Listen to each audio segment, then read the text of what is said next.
In October 2015, Suits actress Meghan Markle was asked in an interview whether she would date Prince William or Prince Harry. The Hollywood star offhandedly responded, "Harry, sure?"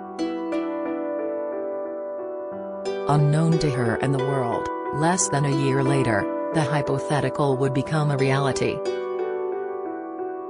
Harry and Meghan's love story began with a quick date in 2016 and peaked with a royal wedding on May 19, 2018. Having initially been destined for a life of royal service, the Duke and Duchess of Sussex made the difficult decision to live their lives outside of the monarchy. Since then, the pair have established their own careers, with notable projects including Meghan's award-winning podcast Archetypes and Harry's tell-all memoir Spare. Here, Express.co.uk looks back at the highlights of Harry and Meghan's relationship throughout the years. July 2016, first meeting in the city. Harry first met his future wife during the summer of 2016.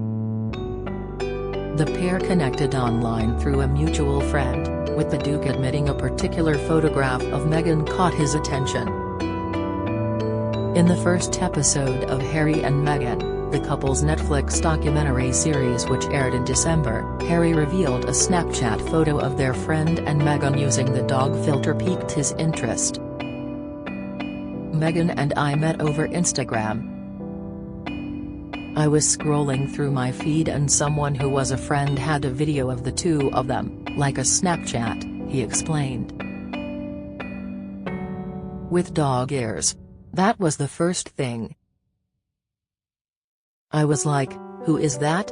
After texting back and forth, the two met for the first time at Soho House in London, when Meghan was in the city for Wimbledon. As the Duchess recalled, Harry was late, but the prince soon made up for his tardy arrival, with sparks instantly flying between him and the Suits actress.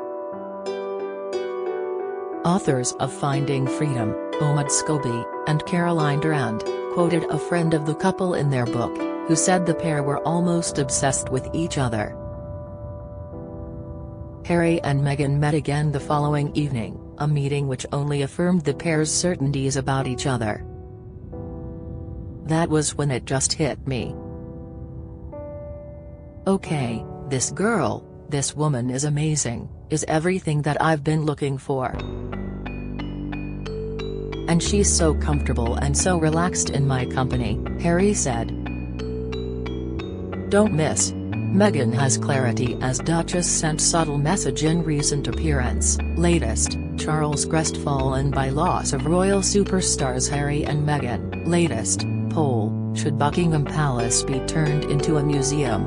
Poll, August 2016, third date in Africa. Just weeks after they first met, Harry invited Meghan to spend 5 days with him in Botswana. It was 3, maybe 4, weeks later that I managed to persuade her to come and join me in Botswana, and we camped out with each other, under the stars, he recalled during their post-engagement BBC interview in 2017. She came and joined me for 5 days out there, which was absolutely fantastic. Then we were really by ourselves, which was crucial to me to make sure that we had a chance to get to know each other. Mr. Scobie and Ms. Durand wrote, a friend said, she came back smiling and just completely spellbound.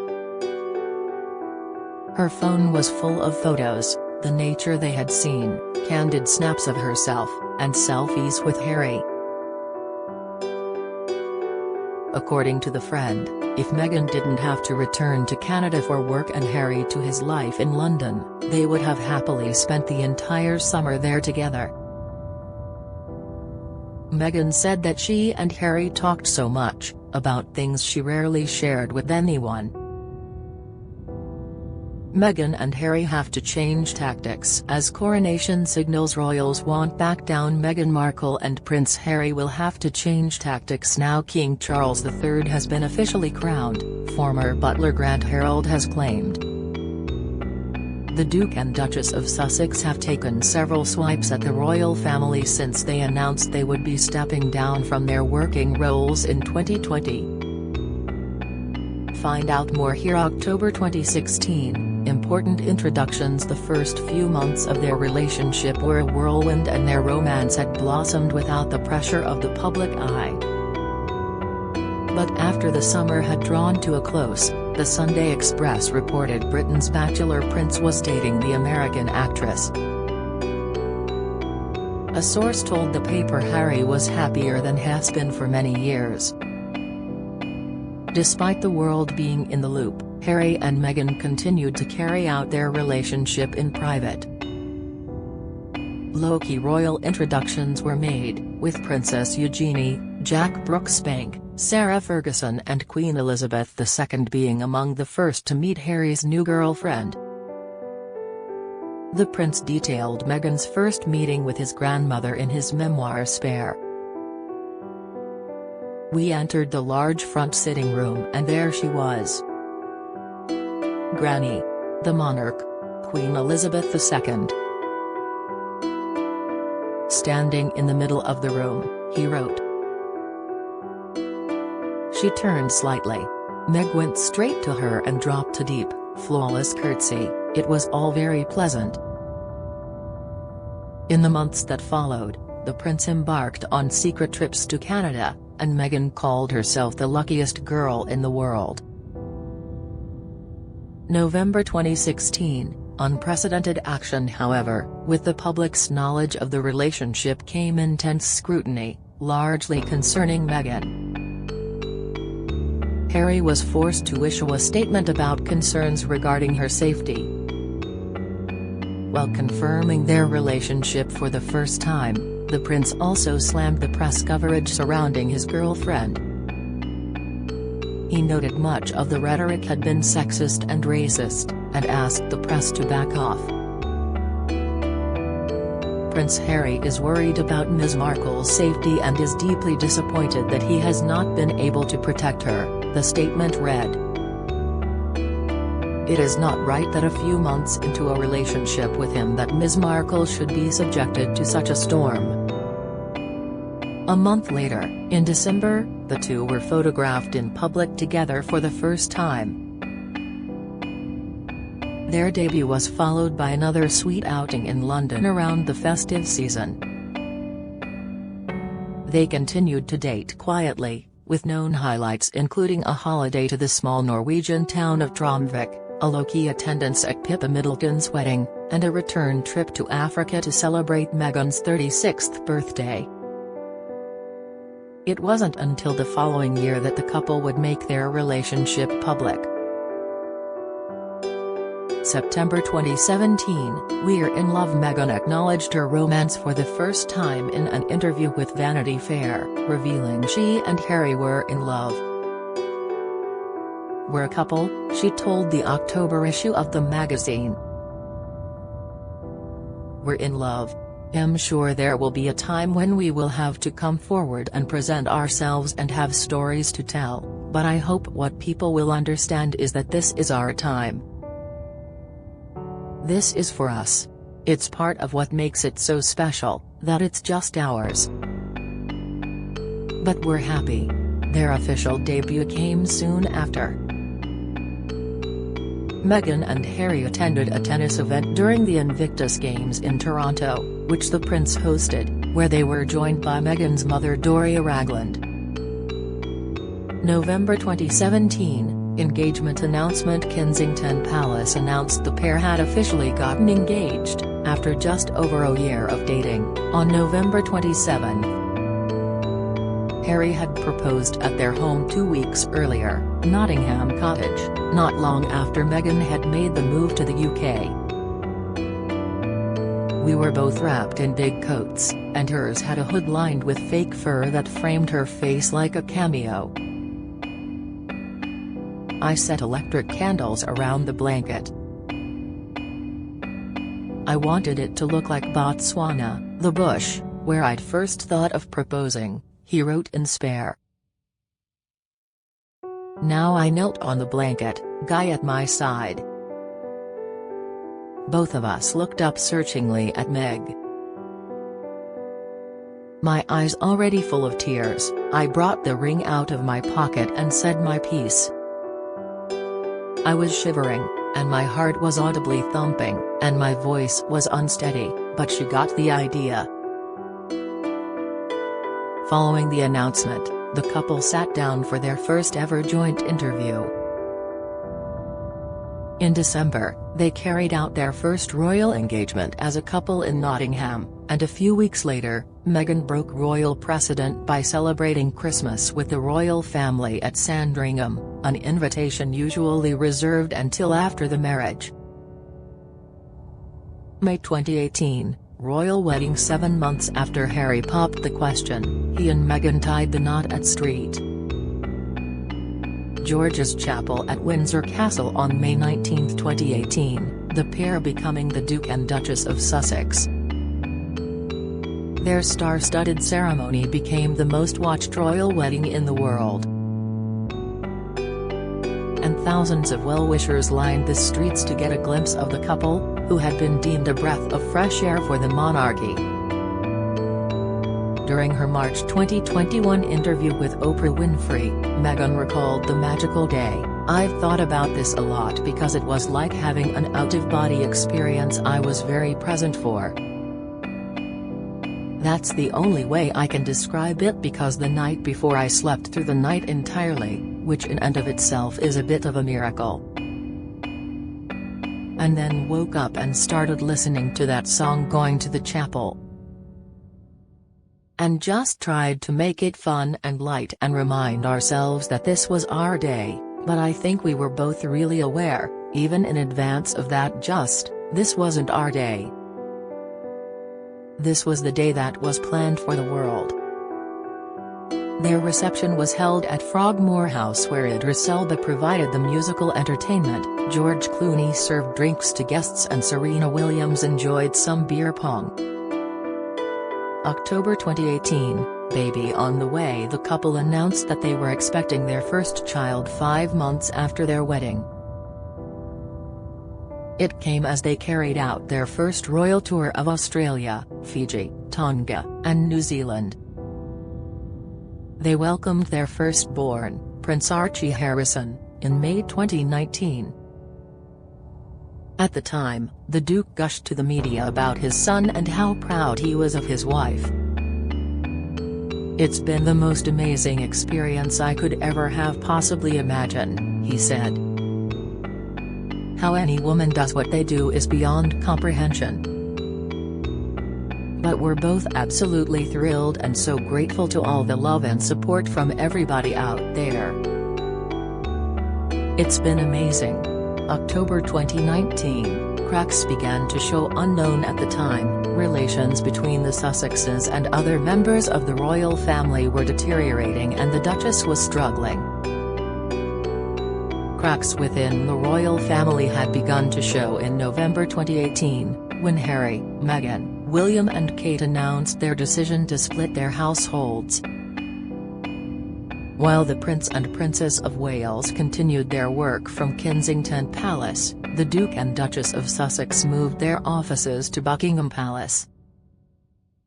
Then, in April 2019, the couple moved to Frogmore Cottage in Windsor. A source told People ahead of the move, "They'll enjoy it much more in Windsor. They feel claustrophobic in their place in Kensington Palace." Meghan later opened up about grappling with her mental health during this period while talking with Oprah Winfrey, noting particularly her struggles while pregnant with Archie. In January 2019, she had expressed concern to her husband over her mental health and not wanting to be alive anymore. It was around this time that the couple featured in the ITV documentary, Harry and Meghan, An African Journey, during which Meghan gave a rare insight into just how much she was struggling with public life.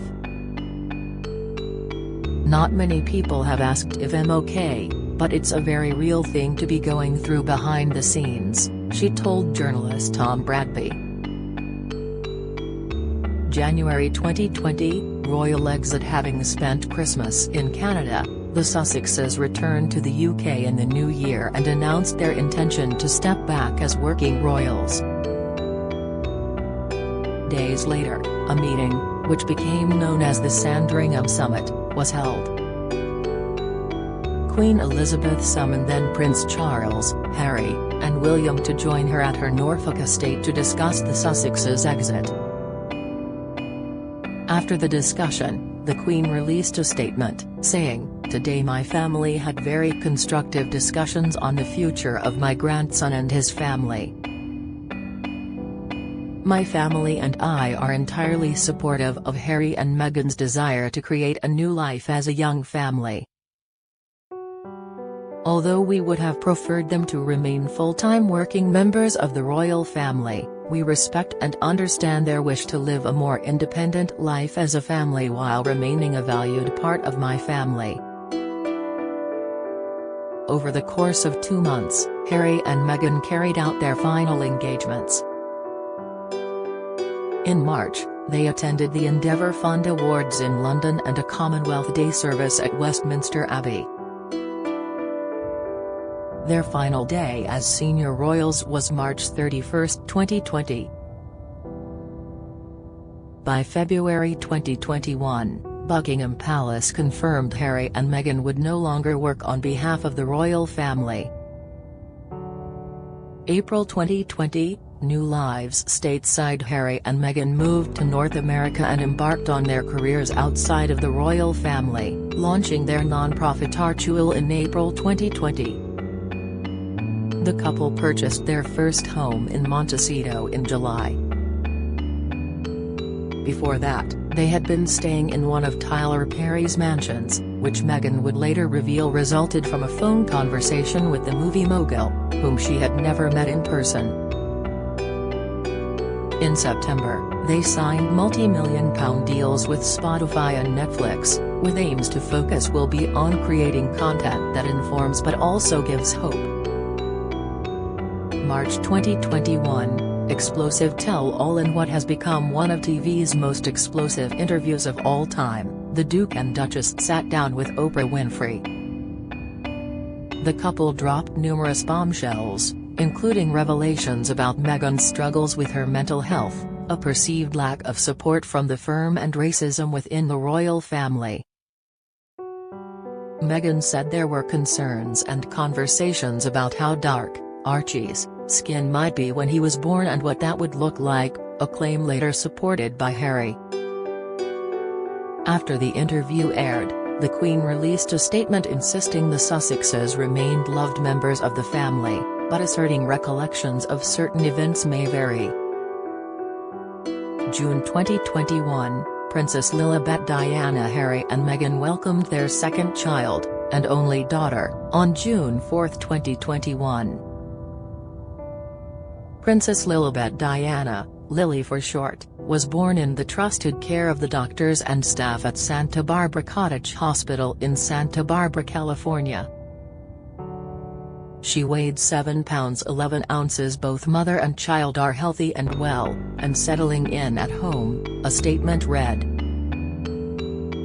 Lily is named after her great-grandmother, Her Majesty the Queen, whose family nickname is Lilibet.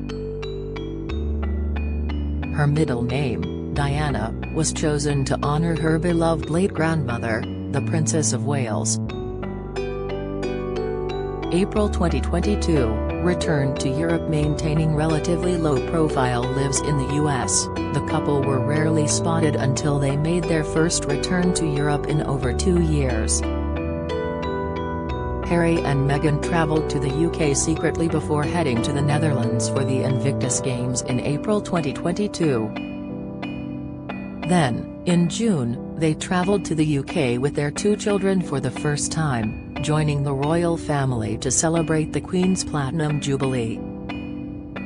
While they were spotted at the Trooping the Colour parade, they did not join the working royals on the Buckingham Palace balcony. They were, however, among the congregation at the service of Thanksgiving at St. Paul's Cathedral.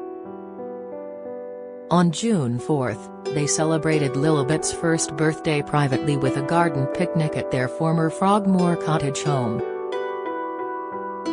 It was during this trip that they also reportedly introduced Lily to her namesake, the Queen. And the one-year-old met her grandfather, Charles, for the first time.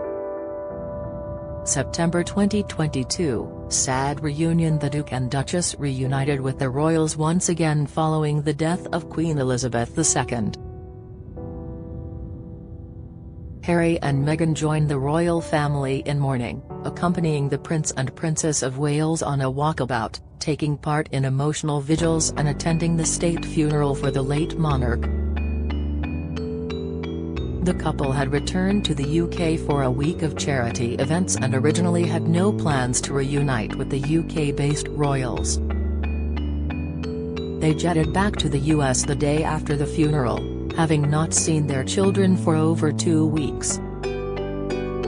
Meghan Markle let slip her real name in an interview years ago, leaving fans with questions. Shortly before she met Prince Harry, Meghan Markle appeared on The Rachel Ray Show for an interview in which she told the host her real name, leaving them in shock. Find out more here. October 2022, rare insight. In an interview with Variety magazine, Meghan shared new details surrounding her quiet home life in Santa Barbara with Harry and their children. The Duchess described their packed routine, which involved working collaboratively on their numerous projects and raising Archie and Lilibet, as a true blessing. "We share an office. We work from home, as most people started to do during lockdown," she said. "It allows us to have significant time with our kids at this really special moment in their lives. We'll never get this time back." Describing a normal day in their Montecito mansion, she said, "I make breakfast, and we get the kids set for the day. We do a lot of joint calls and Zooms, but also try to divide what we can focus our energies on so we can accomplish even more." December 2022, Harry and Meghan. Months later, the royal pair dropped their highly anticipated Netflix documentary series, which delved into their personal lives to an unprecedented extent. The 6-part series offered intimate glimpses into their relationship in its beginning stages, their experiences and struggles in the royal family and their current lifestyle. Concluding the docuseries, Harry spoke about his exit from the firm and move to California, and suggested both he and Meghan had found happiness in their new lives. He said, "There are times when I've been angry, but I can't be that angry because I genuinely feel that I, and we, are exactly where we're supposed to be." A month after the series aired, Harry's memoir Spare was published. In the book, he divulged more intimate details about his relationship with Meghan, recalling their first meeting, introductions to his father and brother, and the births of their children. According to later reports, the Duke and Duchess were asked to vacate their former royal residence shortly after Spare's publication. "We can confirm the Duke and Duchess of Sussex have been requested to vacate their residence at Frogmore Cottage," a spokesperson for the couple's Archewell Foundation said.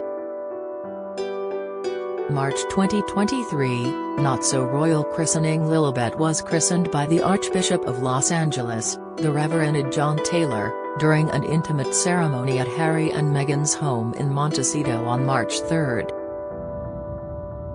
There were roughly 30 guests present, including Meghan's mother, Lilibet's godfather, Tyler Perry, and an unnamed godmother. The announcement of Lilibet's christening also confirmed the Sussexes had chosen to use their children's royal titles, with both being referred to as Prince and Princess for the first time. That same month, Harry sat down for a live-stream conversation with Dr. Gabor Mate, author of The Myth of Normal, Trauma, Illness, and Healing in a Toxic Culture. The prince opened up about the way Meghan changed his life and helped save him from himself during a time he felt stuck within the royal institution. "My wife saved me. I was stuck in this world, and she was from a different world and helped draw me out of that," he said. "But none of the elements of my life now would have been possible without me seeing it for myself." He continued, "My partner is an exceptional human being, and am eternally grateful for the wisdom and the space that she has been able to give me." May 2023, returned to the spotlight after several months of maintaining a low profile, Harry and Meghan returned to the spotlight. Among their public appearances, the couple attended a Glissy Award ceremony, where Meghan was recognized for her global advocacy to empower and advocate on behalf of women and girls. They also marked Mental Health Awareness Month by visiting a youth group near their home in California to hear about the pressures young people face. Before this, Harry returned to the UK for the coronation of King Charles III and Queen Camilla. Meghan, who chose to stay at home, was spotted out on a hike during the celebratory weekend,